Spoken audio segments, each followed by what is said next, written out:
Buenas a todos. Pasó mucho tiempo desde nuestro último episodio, pero acá estamos. Volvimos con muchas ganas de trabajar y con un montón de temas para desarrollar. Para demostrar que la ciencia se puede aplicar al campo de juego y a la vida cotidiana de una forma muy sencilla. Para hoy traje un tema que yo hace tiempo vengo escuchando, que es que el músculo y el ejercicio benefician a la salud cognitiva a través de tener un mayor flujo sanguíneo. ¿Qué quiere decir esto? Que el hacer ejercicio beneficia toda nuestra salud cognitiva solamente por estar irrigando más sangre mientras hacemos ejercicio. Es decir, que nuestros músculos, al estar en movimiento, irrigan un bombeo mucho más fuerte, que eso, entre comillas, beneficiaría nuestra salud cognitiva. Yo cuando escuché esto me pareció un poco raro. En realidad tuve la sensación de que había algo más detrás. Y quise traerlo a la mesa con Mary para ver cuánto de esto es verdad y cuánto más estaba faltando. Pero en primer lugar, me gustaría que empecemos por definir, porque Mary ya me respondió y ya llegamos a un buen puerto, pero me gustaría definir qué es la salud cognitiva, porque en esto de conocer la respuesta también apareció la duda. Bien, antes de responder eso, te quiero un poco contar una historia, Juli, porque esto es así. A ver, siempre en la ciencia aparece un problema, ¿sí?, que explica algo, explica un suceso y los investigadores tratan de resolver, ¿sí? Entonces, la explicación principal, si bien no es la única, nunca hay una sola cosa que explica un suceso, la explicación principal de por qué el ejercicio está vinculado con la función cognitiva nació a principios de los años 2000. Pero antes de eso ya se sabía, ya había muchos estudios que encontraban que luego de semanas o meses, sobre todo, de internación en unidad de cuidados intensivos, donde la gente está postrada en una cama, salían y luego de eso se les veía una función cognitiva disminuida. Es decir, había deficiencias en la cognición. Entonces, ¿qué quiere decir que haya deficiencias en la cognición? Bueno, la salud cognitiva básicamente engloba varios departamentos. Esos departamentos incluyen la memoria, el lenguaje, la percepción, o sea, la integración de todos nuestros sentidos, el tacto, la visión, el oído, ¿sí? Incluye también y principalmente lo que es la función ejecutiva. La función ejecutiva es todo lo que vinculamos a el razonamiento, todo lo que ocurre en la corteza prefrontal del cerebro. ¿Qué incluye la función cognitiva? La memoria, pero a corto plazo, no a largo plazo, sino la memoria de trabajo, ¿sí? La memoria de estoy estudiando algo y lo retengo en el momento. La capacidad que tenemos los adultos, y justamente no los niños porque todavía no lo tienen desarrollado, de poner filtros a nuestros impulsos, ¿sí? Y en tercer lugar, parte de esa función cognitiva, función ejecutiva que está incluida en la cognitiva, es la parte de, ¿qué era? Los filtros. La parte de poder, ¿cómo se dice? Como flexibilizar nuestro comportamiento frente a cambios que se van dando en lo habitual. Que de vuelta, los niños es muy fácil de ver que no lo tienen desarrollados, quiero algo y lo tengo que conseguir, pero si el adulto me dice que no, yo no estoy preparado para un cambio de escenario. Bueno, esos tres departamentos son los de la función ejecutiva, que es el principal dentro de la cognición. Pero también, como dije, metemos la percepción, el lenguaje, la memoria de lo que me pasó a los 8 años. Todo esto es salud cognitiva.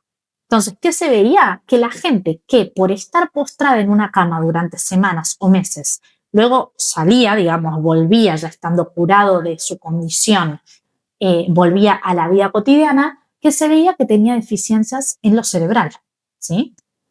Eso es entonces uno de los principales problemas que la ciencia veía. Ahora la pregunta, como para ir llenando, las piezas del rompecabezas, es ¿qué explica que estar postrado en una cama conduzca a déficits en la función cognitiva?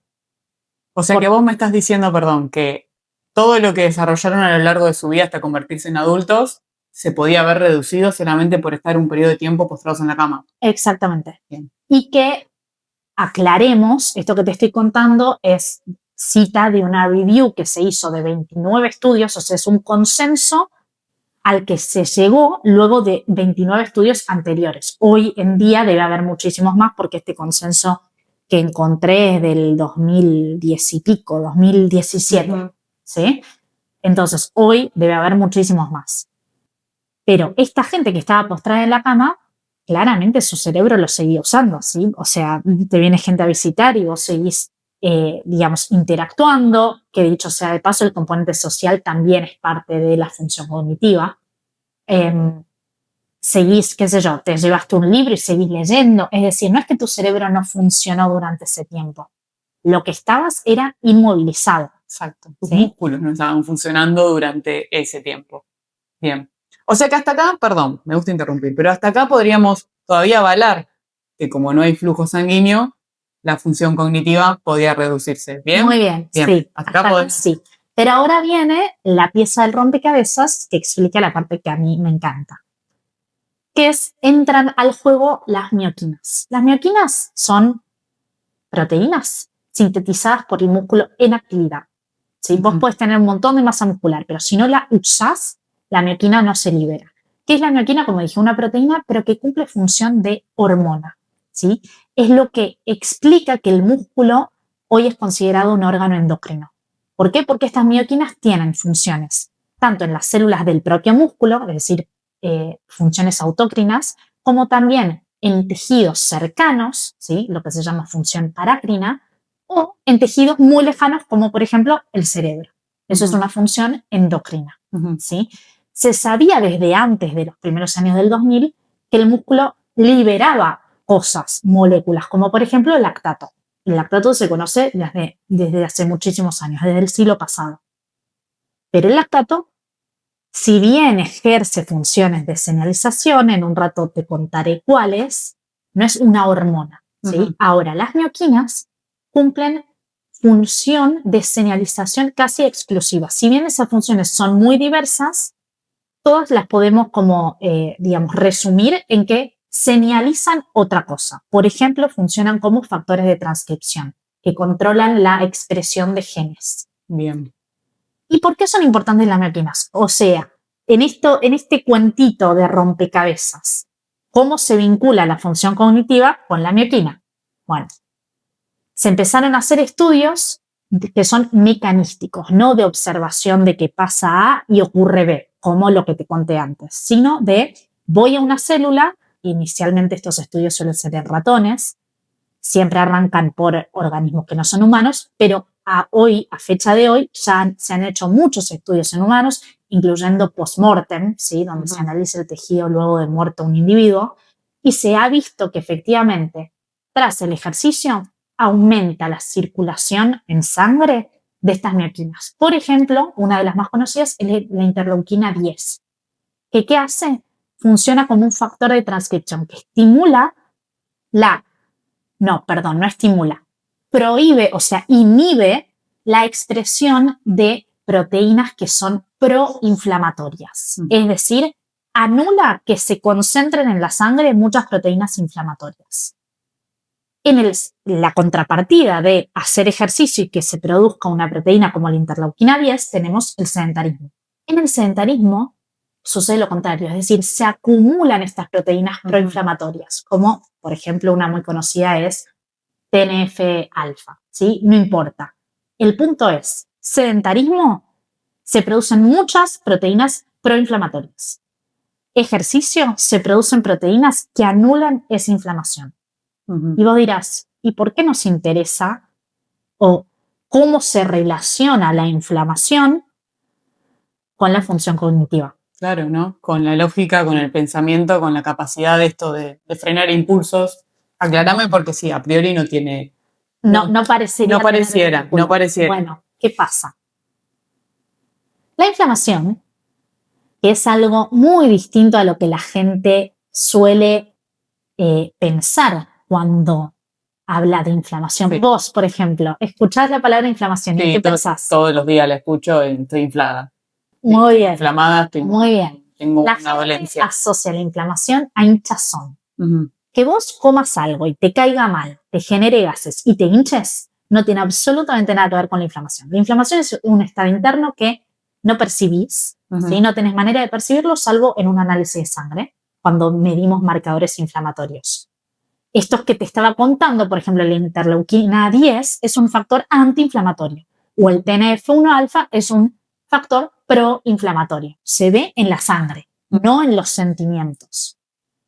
Volviendo, ¿cómo se relaciona la inflamación con la enfermedad cognitiva? Bueno, la inflamación es el origen de muchísimas enfermedades metabólicas de hoy en día, incluyendo, por ejemplo, dolores articulares como artritis, incluyendo enfermedades digestivas inflamatorias como la enfermedad de Crohn's, incluyendo la reina de la mortalidad hoy en día, o sea, la principal causa de mortalidad de individuos hoy en día, que es la enfermedad cardiovascular aterosclerótica, es decir, que se taponen las arterias con placa y que esto conduzca luego a un infarto. ¿Sí? Eso es una enfermedad inflamatoria. Resistencia a la insulina, como diabetes tipo 2. Y, obviamente, la que nos compete hoy, que son las enfermedades neurodegenerativas. Por ejemplo, el Alzheimer se debe a que se acumula en el cerebro una proteína llamada beta-amiloide. ¿No nos importa? Esa acumulación de proteína beta-amiloide es en gran parte debido a un entorno inflamatorio. Y debido a un entorno de estrés oxidativo que no logra limpiar esas proteínas a medida que se van acumulando. Porque se acumulan un poco en todos, ¿sí? Pero en gente que tiene, por ejemplo, problemas para limpiarla, hay más acumulación. Claro, eso vendría de genética. O sea, vos genéticamente tenés más problemas para limpiarla de este compartimiento, de este departamento. Hay una base genética, exactamente. Pero el entorno, por ejemplo, esto que estamos hablando, la inflamación, influye enormemente. Claro. Entonces, como dije antes, la inflamación no es la única causa de las enfermedades neurodegenerativas, pero es un factor muy importante. Claro. Es la no capacidad, perdón, el no entrenar, el sedentarismo, podríamos decir, sería la no capacidad de limpiar esa inflamación que naturalmente, por una cuestión de entorno, por una cuestión de genética, se forma en el ser humano, ¿verdad? Exacto, de entorno y de genética es la clave. Por ejemplo, una alimentación no saludable es una alimentación inflamatoria. Eso es entorno.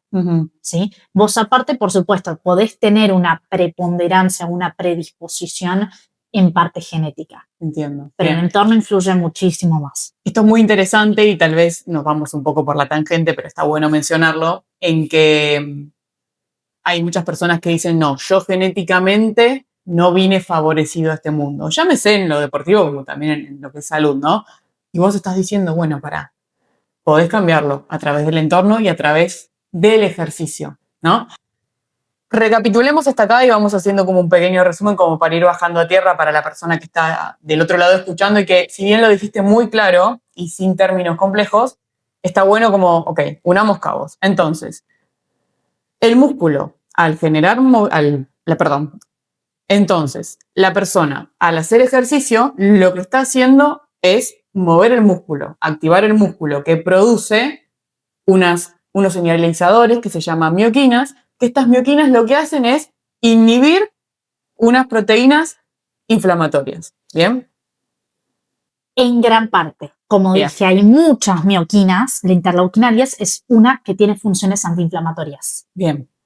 Pero hay otras que tienen muchos otros roles. Pero nos quedamos quedamos con esa función hasta ahora. Exacto. Bien, con esa función que inhibe algo que es inflamatorio en nuestro cuerpo. Correcto.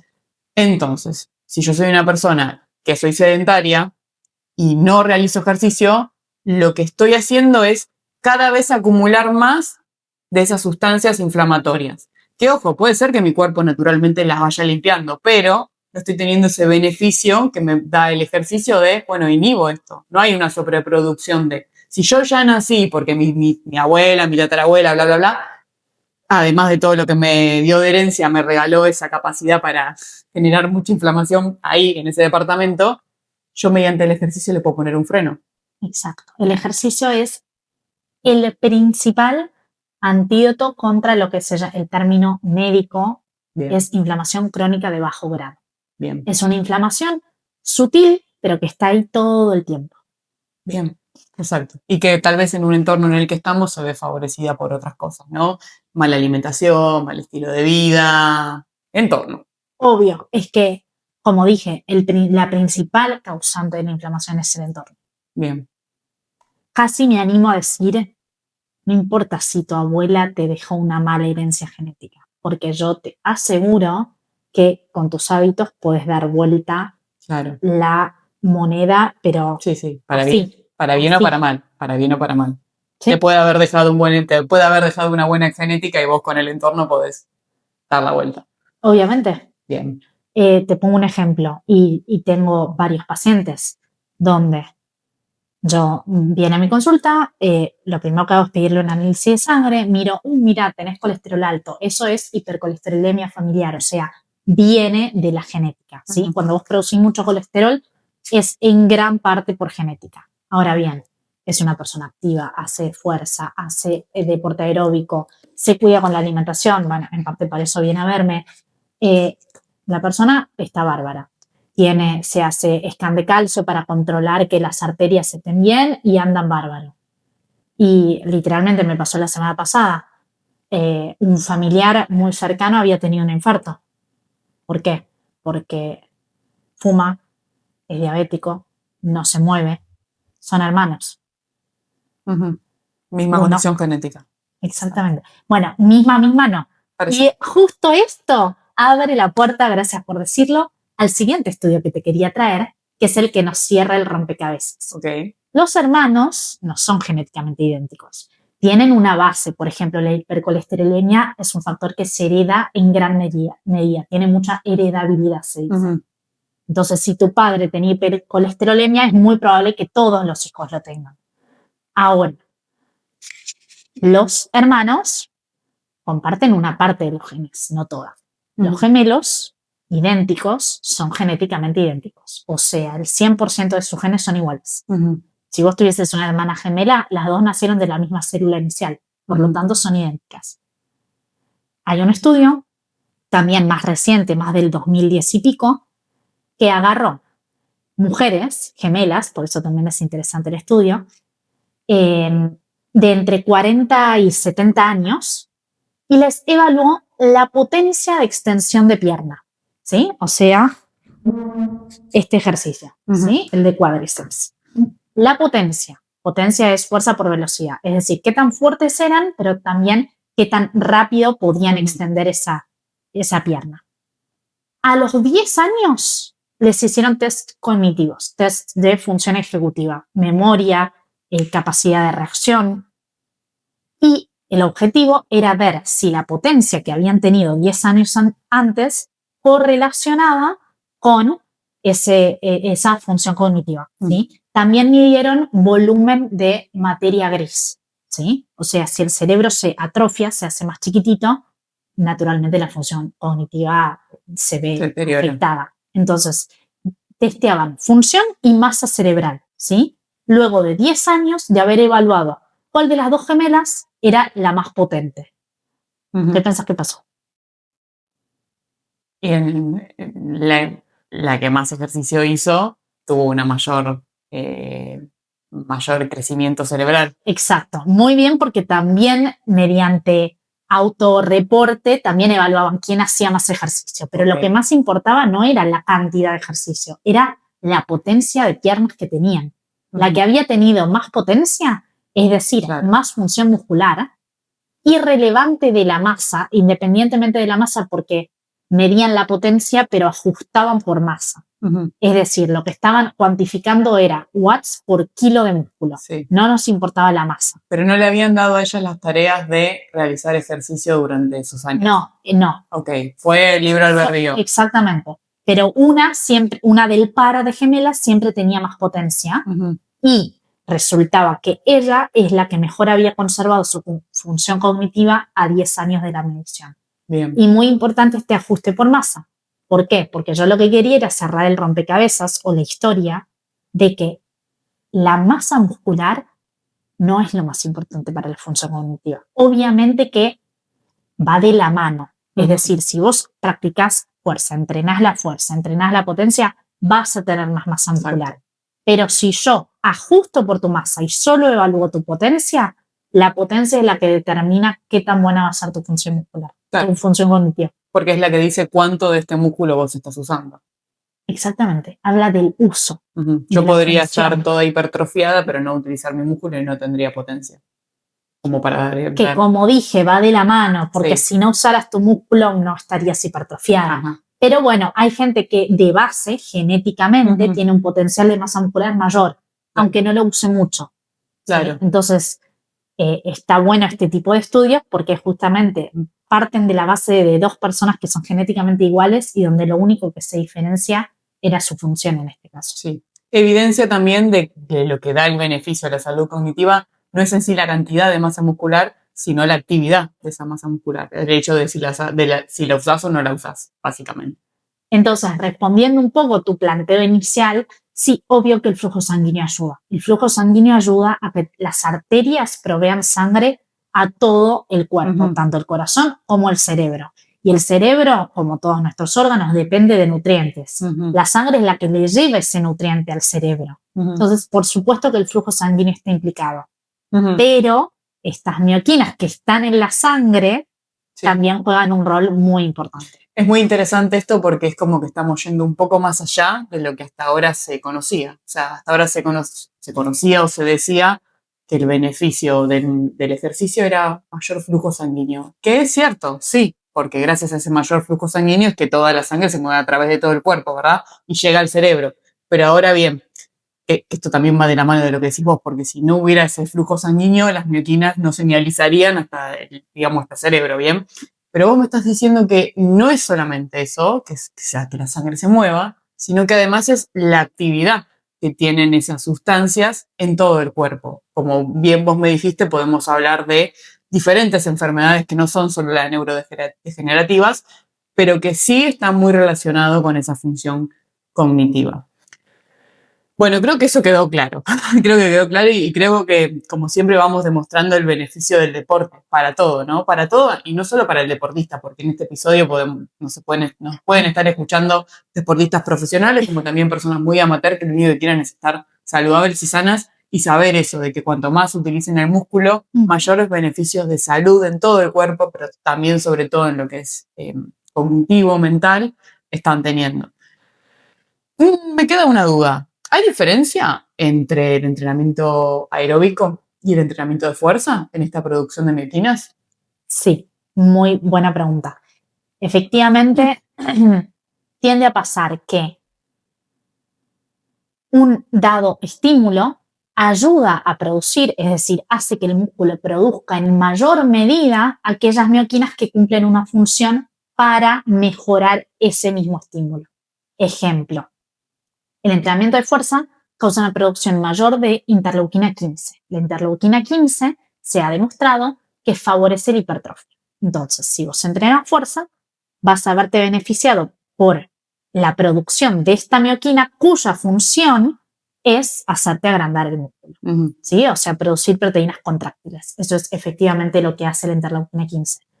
Favorece que el gen de las proteínas contráctiles, o mejor dicho, los genes de las proteínas contráctiles se expresen. ¿Sí? Otro ejemplo, el ejercicio aeróbico, tu favorito, promueve la expresión de un factor que se llama VEGF, de las siglas en inglés, factor de crecimiento endotelial vascular. Ya hemos hablado de él en el segundo episodio de fuerza, no me olvido más ese nombre. Muy bien. Ese factor de lo que se encarga es de producir más capilares alrededor del músculo.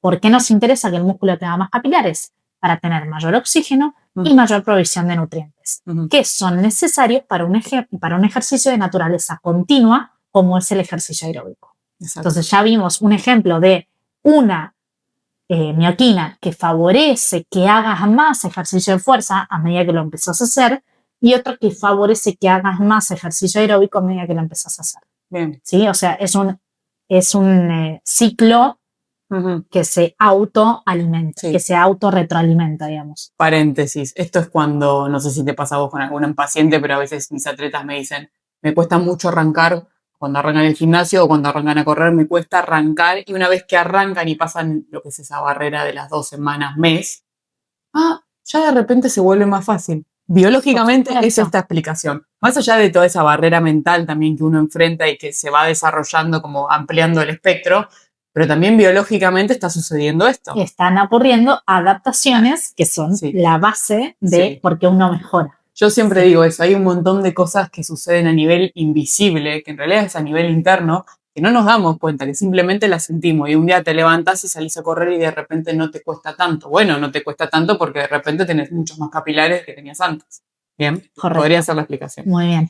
Y por último, quiero hablar del último factor que justo en lugar de marcar una diferencia entre el ejercicio de fuerza y aeróbico es uno en común entre ambos, que se llama BDNF, factor neurotrófico del cerebro, que, dicho sea de paso, se produce en gran medida, por eso su nombre, por el cerebro. El 80% de este factor que hay en circulación es producido por el cerebro. Pero el 20% restante, cuando uno entrena, es producido por el músculo. Este factor es clave porque, de vuelta, es producido tanto en respuesta al ejercicio de fuerza como en respuesta al ejercicio aeróbico. ¿Por qué? Porque tiene funciones que ayudan a ambos. Por ejemplo, una de ellas es promover la biogénesis mitocondrial, o sea, que se produzcan más mitocondrias.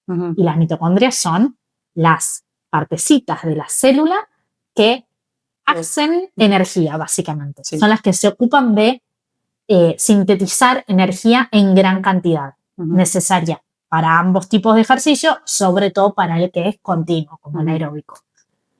¿Qué otra cosa hace BDNF? Promueve la expresión y movimiento, transporte del transportador de glucosa a la membrana de la célula. O sea, hace que ese factor se exprese y aparezca en la membrana. ¿Y qué hace cuando aparece en la membrana? Ayuda a captar glucosa dentro del músculo. El GLUT4. O sea, uno produce energía y el otro ayuda a transportarla para que esa energía se pueda utilizar. Claro, todo esto lo hace BDNF. O sea, se encarga de producir más mitocondrias, hacer que esas mitocondrias puedan captar más glucosa, porque a partir de la glucosa hacen la energía, y también ayuda a la movilización de ácidos grasos, que son otra forma de hacer energía, tanto a través de la glucosa o a través de los ácidos grasos. Entonces, BDNF está atrás de todo eso. Y es por eso que se produce tanto con el ejercicio de fuerza como el aeróbico. Entonces, respondiendo a tu pregunta, sí, hay estímulos que favorecen más la producción de algunas mioquinas por sobre otras, y es por eso que se recomienda hacer ambos. Claro, te iba a decir eso. Para una persona que no es ni maratonista ni atleta de medio fondo y tampoco es simplemente amateur, ¿qué es lo que podría hacer para obtener lo mejor de los dos mundos? Ambas cosas, justamente. Para obtener los mejores beneficios de todo lo que es la rama deportiva. Obviamente en sus distintos niveles, es decir, si no vas a correr un maratón, no hace falta que corras 50 kilómetros semanales. Pero podés salir 2 días, meter 5K cada uno de esos días y sos Gardel. Exacto. Sí. Además de entregar fuerza, ¿no? Exacto, lo mejor de los dos mundos. Pero lo digo así porque en general, cuando una persona quizás no practica un deporte puntual, tiende a decir, bueno, voy a hacer fuerza por mi salud y les falta la pata aeróbica. Entonces digo, agrega 2 días de 5K cada uno y sos Gardel, te lo garantizo. Mary, creo que esto da una respuesta muy, muy fuerte y muy cerrada a lo que queríamos demostrar. Mientras te escuchaba pensaba también, ok, salud cognitiva, bien, el ejercicio me está dando estos beneficios, que es como más a un nivel marco teórico fuerte, bien, o sea, teórico no, perdón, biológico, ¿sí? Una cuestión fisiológica del cuerpo. Sí, pero teórico también. Teórico también, sí, digamos, de algo que sucede dentro de nuestro cuerpo. Y también me puse a pensar, mientras te escuchaba, qué importante mencionar que el ejercicio tiene también un beneficio en una parte que no es cognitiva, ¿no? Pero que también es mental, que también sucede a nivel cerebral, que es la salud emocional, la salud mental. Sí, y cómo importa el hacer ejercicio para tener una buena salud mental emocional. Lo digo con la palabra emocional pegada porque termina siendo un gestor de nuestras emociones. ¿Qué quiero decir con esto? ¿Qué me refiero por salud mental emocional? Nuestra capacidad de mantenernos, de gestionarnos, de cómo reaccionamos frente a las cosas que pasan, de cómo podemos canalizar la ansiedad que nos genera simplemente ser personas, estar vivos, y cómo el ejercicio tiene un impacto en eso, un beneficio, mejor dicho, que está comprobado, de hecho, que el hacer ejercicio nos mantiene con una buena conducta emocional. ¿Qué podría ser una persona que tenga salud cognitiva, pero no tenga una salud mental emocional? Alguien que pueda responder con lógica, que pueda realizar, una persona que pueda responder con lógica, que pueda realizar acciones, que pueda pensar, que pueda razonar, pero que sufra de ansiedad o que sufra de depresión. Exacto, sí. ¿Y qué sería el caso contrario? Una persona que tiene salud emocional pero no tiene salud cognitiva. Bueno, una persona que no tenga ningún problema de ansiedad, que no sé si existe, pero por ahí existen, ni depresión, ni nada, ninguna deficiencia emocional, pero que no pueda razonar, que no pueda contener impulsos, que no pueda darse cuenta en qué marco social está y que no puede, lo que vos decías de los niños, antes quiero esto, tengo esto. Sí, obvio. Y el ejercicio, lo que tiene, está comprobado que las personas que cuanto más ejercicio hacen, mejor responden a a la gestión de sus propias emociones, ¿no? A la ansiedad, a lo que es la depresión, también a los síntomas, mejor dicho. No a la ansiedad o a la depresión en sí, sino a los síntomas que se producen. Es decir, que el ejercicio físico no te saca de la ansiedad, no te saca de la depresión. Vamos a darle también lugar a que eso se hace en otro ambiente y con otro tipo de terapia, pero sí lo que hace es aliviar los síntomas. Y me parece que es muy importante también como de darle un lugar a eso, porque la persona que no creo que sea parte de nuestra audiencia, pero que se plantea de por qué debería hacer ejercicio, ok, debería hacerlo por mi salud cognitiva, porque para evitarme enfermedades de todo tipo, incluso neurodegenerativas, bueno, pero también me podría evitar trastornos de ansiedad, podría canalizar mi ansiedad, podría favorecer a controlar los síntomas, lo mismo con la depresión. Eso va de la mano también. Y no solo eso, perdón, no solo condiciones, digamos, problemáticas como la ansiedad y depresión que tienen que ser diagnosticadas, sino cosas básicas. Por ejemplo, se ha demostrado que deportes de equipo son los que más ayudan, sobre todo desde chicos, a lo que es disminuir la ansiedad social, mejorar la autoestima, mejorar la percepción con respecto a los otros, mejorar, estoy citando un estudio, mejorar el autoconcepto social que el nene, niño, adolescente o obviamente adulto tiene. ¿Sí? Los deportes de equipo están demostrados que son buenísimos para este aspecto de la salud mental. Y siempre, como todo, el ejercicio también tiene una dosis-respuesta. Es decir, por ejemplo, para los deportistas profesionales que viven de esto, que tienen altas cargas de entrenamiento, no solo en horas, sino también en exigencias, se ha demostrado que eso se puede ir para el otro lado, ¿no? Siempre hay un balance, pero acá estamos hablando principalmente del atleta amateur que le tiene que ver esta pata al ejercicio de mejorar. A ver, es bajar el estrés. El otro día justo lo puse en una historia en mis redes.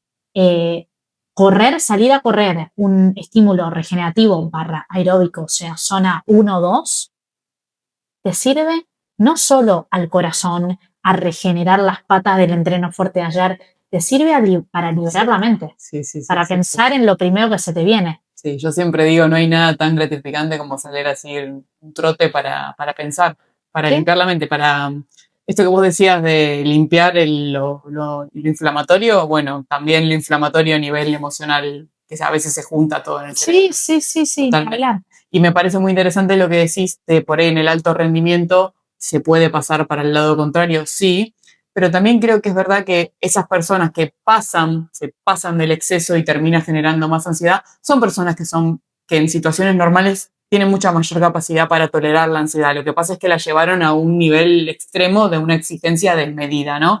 Y que ahí donde por ahí, esto no es de nuestra incumbencia, pero está bueno como salir de ahí y atender esa ansiedad en otro lado, digamos, ese trastorno, y después cuando puedan volver al deporte ya van a volver con lo mismo que estaban antes, ¿verdad?